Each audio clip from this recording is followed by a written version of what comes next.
Kami dari Agroteknologi A 2017 akan melakukan penyuluhan pertanian di Rumbai Pekanbaru, Riau. Baiklah, tugas ini kami lakukan untuk menyelesaikan mata kuliah praktikum penyuluhan pertanian. Cekidot. Jadi ngambil manual gitu airnya, Bu? Nggak ada alat? Kalau yang kelompok tani ini nggak Ada masalah. Karena pupuk, habis itu Benih beli sendiri. Nah, itu harapan ibu untuk kedepannya tuh kayak mana? Ya kalau ada bantuan nenek mau aja lah. Iya. Kalau kelompok tani biasanya kan ada pinjaman. Iya. Simpan pinjam. Waalaikumsalam. Kami dari Universitas Riau, jurusan Fakultas Pertanian, jurusan Agroteknologi, ingin mewawancarai Bapak. Kalau Bapak bersedia. Ya. Sekarang ini tanaman yang Bapak tanam itu apa? Sapi. Itu benih yang Bapak tanam itu dikasih atau beli sendiri? Itu beli sendiri. Beli sendiri.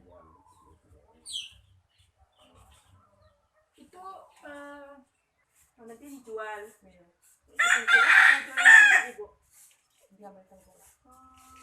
apa yang Bapak tanam? Iya, kacang, timur. Kalau sekarang emang nggak ada nanam-nanam. Dulu.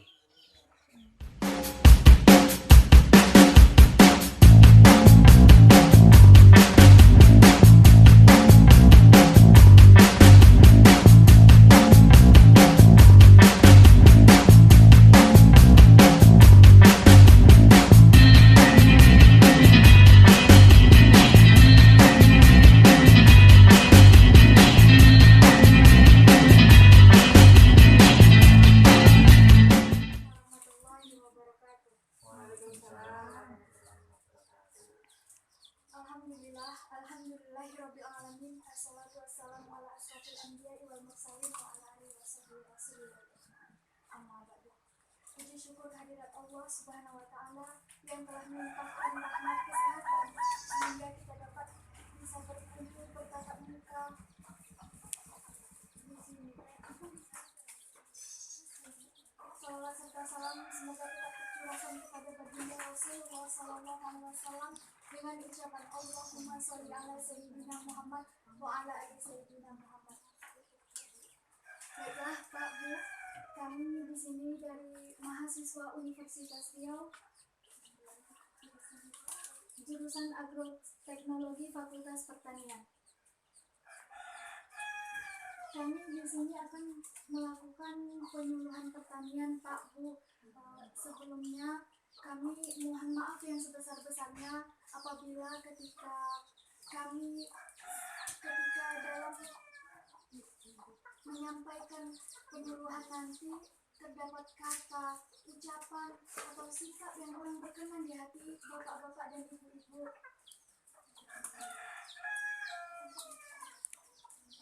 Baiklah Pak Bu, nama saya Vina Yuliana. Nama saya Siti Nazulha, bisa dipanggil Siti. Nama saya Nurul Fitri, bisa dipanggil Nurul. Nama saya Dara Puspita, bisa dipanggil Dara. Baiklah, begini Pak Bu, sekarang kan udah mau bulan Ramadan. Biasanya Bapak dan Ibu menanam timun suri. Ya, ada juga yang nanam timun, ada juga yang nanam gambas. Ada juga sayur-sayuran kayak gitu ya Pak. Ya, juga. Biasanya Pak, timun suri itu berapa lama bisa dipanen gitu Pak? Minimal 3 bulan. Kurang lebih 3 bulan. Nggak sampai. Nggak sampai ya. Kurang lebih lah. Bukan setengah itu Pak. Manen dari mulai dia berputik sampai dia Ini kan tua. dari tanam. Ya. Oh, dia tanam. 3 bulan lah.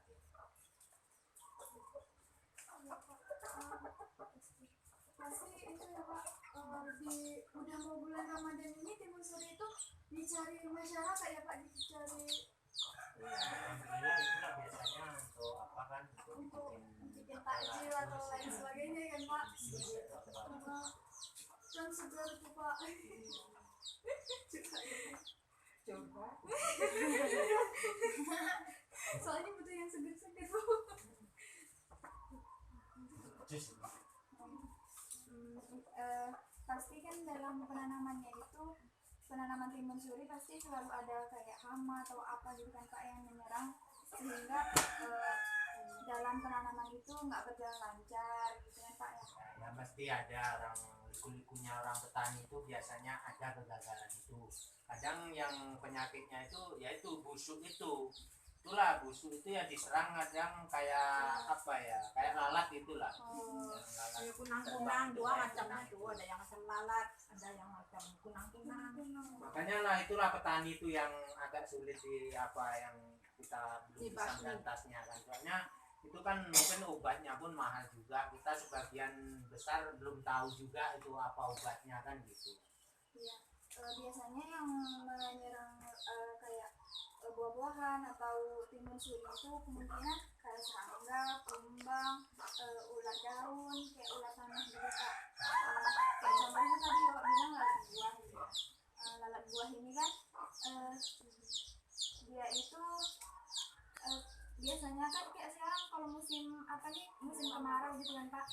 Biasanya lalat buahnya ini siklus hidupnya tuh pendek, jadinya banyak dia tuh berproduksi telur. Telurnya itu biasanya yang lalat ada kayak lalat betina gitu kan Pak ya, dia tuh nempel ke timun surinya dan menetaskan telur. Telurnya itu kan kayak namanya itu larva gitu Pak, yang kayak ulat gitu. Dia itu memakan daging timun, sehingga makanya daging timun itu ada yang bolong-bolong, busuk ya Bu. Bisa jadi juga ya. Iya, mungkin gitu Itulah sih. mungkin. Ya itulah kira-kira itu obatnya kalau memang apa bisa nggak itu di pasaran ada nggak itu obatnya? Akan disampaikan Ada obat cara alaminya tuh itu kita buat 1 ons bawang putih, 1 ons kunyit, 3 ons lengkuas dan 3 batang serai ditambah dengan merica. Semua bahan yang tadi tuh ditumbuk. Setelah ditumbuk terus dicampurkan dengan 1 liter air. Setelah di 1 liter air itu dididihkan ramuan tadi, terus ditambah satu tetes sunlight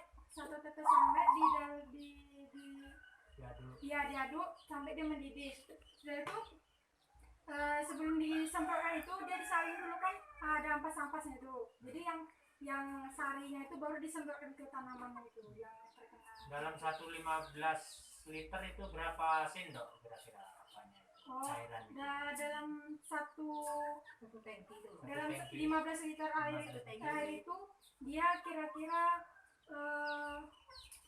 500 mili cairan tadi itu.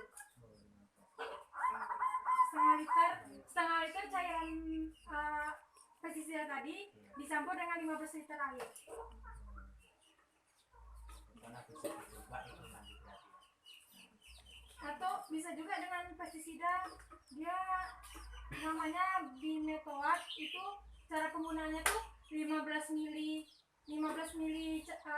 cairan tadi ditambah dengan 2 sendok metomil itu untuk 15 liter air. Atau profenomos itu 7,5 mili, sama juga untuk 15 liter air. Kalau yang petani-petani sekarang ini yang dipakai Quapron, tapi sekarang Quapron ini sekarang kayaknya udah tawar lagi, kayak Oh, udah nggak karena- nyaman lagi karena dia udah terlalu lama kali yang dipakai Oh. itu. Berarti dia kan kayak gini tuh Pak, kan udah dikasih semprot mungkin terlalu banyak yang dikasih pestisidanya, jadi hewannya tuh dia kebal, udah nggak mau lagi, dia mati. Jadi Harus ganti ya, ya harus ganti bau. selain ganti pestisida yang kimia tuh Pak, kita bisa pakai pestisida dari alam itu sendiri, pohon sirih, tapi sirihnya sirih hutan. Sirih hutan itu kan Bu banyak di hutan. Dia tuh kandungannya sama kayak pestisida yang di kimia, tapi kita nggak perlu lagi beli, tinggal ambil sirih hutannya, mencarinya aja. Habis kita cari di blender halus, Dikeringkan terlebih dahulu gitu Pak. ah, Kemudian di blender. habis di blender kan jadi seperti kayak bubuk tuh Pak. Dikeringkan dulu sampai kayak bubuk, baru dicampur sama air. Dia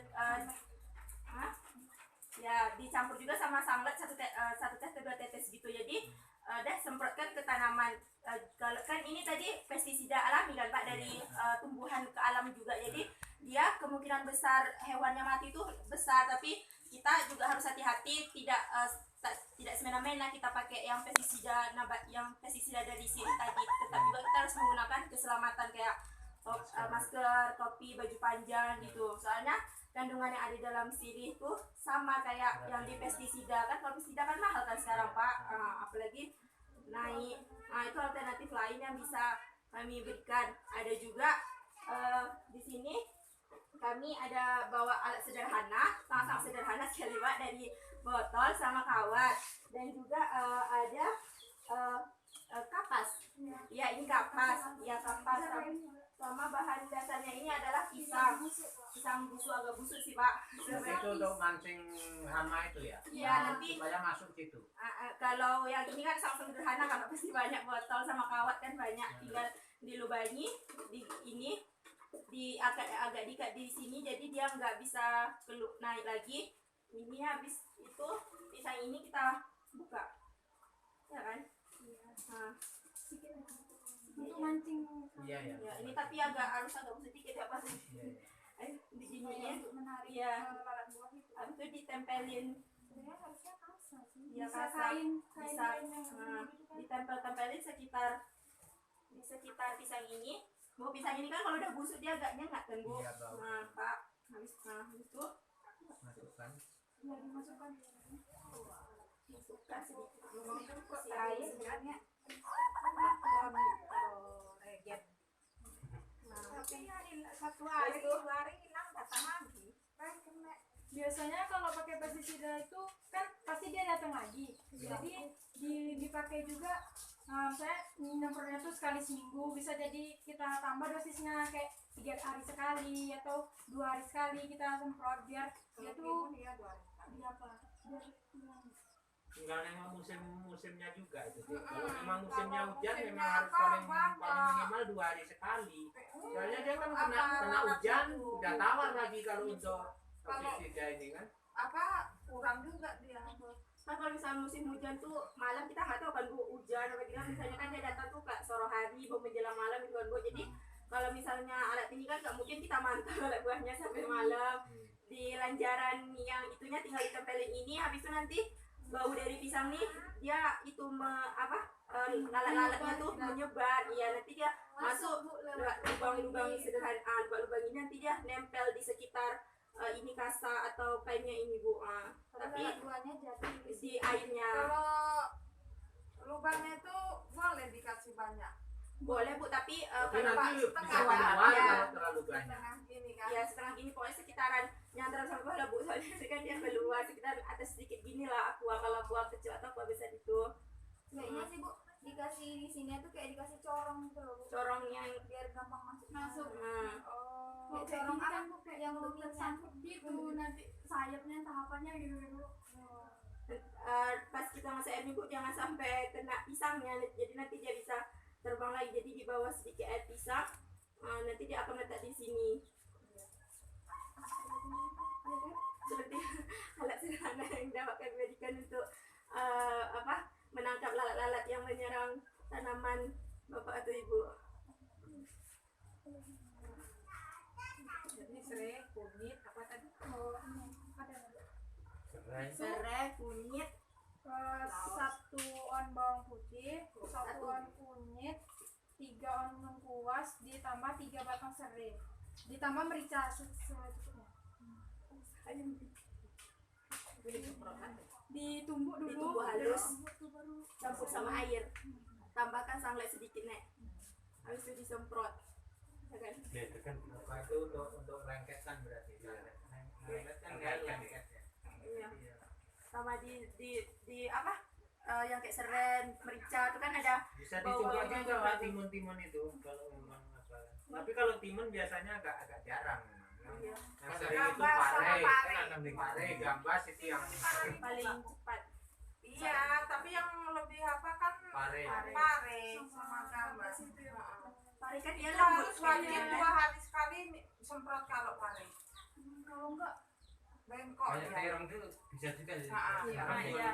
Iya, seperti itu juga Pak. Terong Pokoknya itu yang Dia kan masih segini Iya, tuh bulat udah itu terong. udah masuk dia udah kalau nggak disemprot. Yang putihnya yang segini-segini tuh.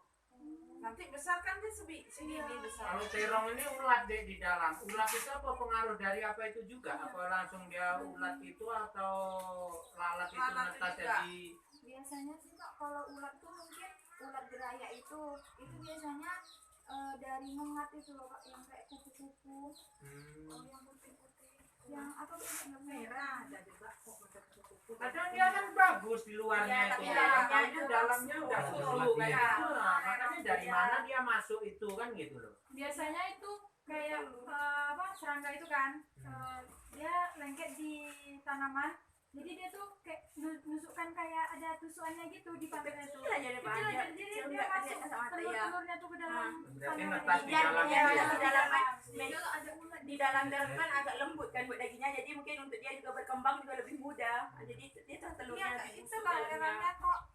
Terongnya cantik-cantik. tapi Tahu-tahu dalamnya Itu di luarnya bagus, nah tahunya dibuka. Ini yang sering itu kalau pas musim hujan. kan yang sama sering. ya musim hujan sama mendukung kan lembab lagi dalamnya. jadi makin Kalau cabai itu yang penyebabnya keriting tuh udah ketemu obatnya belum? sampai sekarang belum, itu kayaknya biasanya dari virus tuh kan kami belajar pun dia susah kali pak dideteksi sampai gitu. sekarang belum Belum ada ditemukan apa itunya Pak. pestisida tentang virus tuh belum ada pak, jadi masih kayak Mungkin pengendalian ya, apa mungkin Kalau dicabut dicabut aja, misalnya kalau terus itu udah bahaya dicabut, tapi pas dicabut jangan diletakin di tepi-tepi tanamannya Pak, bakar aja langsung, soalnya kalau dia di tepi itu dia masih dapat hidup lagi, nanti nyebar ke tanaman lainnya lagi. Iya, makanya kita sering ibu saya sendiri pun sering salah Ya, kan letakin di maksud tepi. kita nanam 1000 pohon, umpamanya keriting semua, kalau bisa kan masih bisa ditanggulangi dulu. Kalau main cabut ya maksud kita kan Maksudnya kan sayang gitu loh. Iya, maksudnya itu. misalnya ada Ada ya keriting itu. Keriting boleh bulu. Kalau bule masih mau. oh iya bulannya buah masih biasanya. mau ya. Ya, kalau bule. Nah kalau keritingnya Cabai itu putih kan, tapi kalau cabai merah ini kalau udah keriting memang nggak mau buah. iya. Maksudnya kalau udah ada parah, ada satu pohon sudah terkena semua Pak, kalau saran kami sih cabut aja sebelum, misalnya satu pohon tuh ada kena 1 atau 2 daunnya gitu, nggak usah dicabut. Maksudnya tanaman Nah, lain gitu. kalau dia udah rusak kali cabut aja Pak, bakar langsung biar dia mati virusnya dalam itu Pak. Terima kasih nanti itu biar saya buktikan lah. Saya coba kan. Pak, Bu, terima kasih atas kesempatan dan waktu Bapak sama Ibu yang telah Bapak berikan kepada kami. Maaf kalau kami ada salah kata atau Bapak itu kan, nanti kalau misalnya mau dicoba atau apa bisa tanya sama Nurul atau lebih dekat kan Pak. Kami juga masih proses belajar. Kami masih proses belajar, Pak, Bu. Jadi ya saling berbagi ilmu lah sebagai Bapak yang udah lama gitu. Kami kan baru Yang mau lebih berpengalaman Pengalaman. soal itu. Kami baru menjejaki itu, Pak. Pak, sekian dari kami, Pak. Terima kasih ya, Pak. Assalamualaikum warahmatullahi wabarakatuh.